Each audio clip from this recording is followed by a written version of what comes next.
నేనైతే ఈరోజు first time అయితే కొబ్బరి జున్ను అనేది ట్రై చేశాను. నాకైతే చాలా బాగా వచ్చింది ఈ రెసిపీ.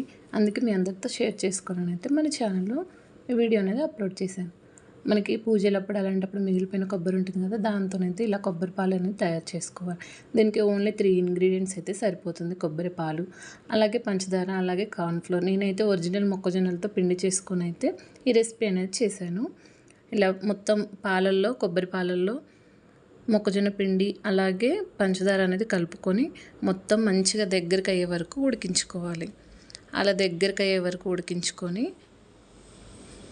మంచిగా ఒక కేక్ లాగా తయారు చేసుకొని ఫ్రిడ్జ్లో పెట్టేసుకోవడమే. అంతేనండి. చాలా అంటే చాలా ఈజీ రెసిపీ అయితే ఎవరైనా సరే చేసుకోవచ్చు.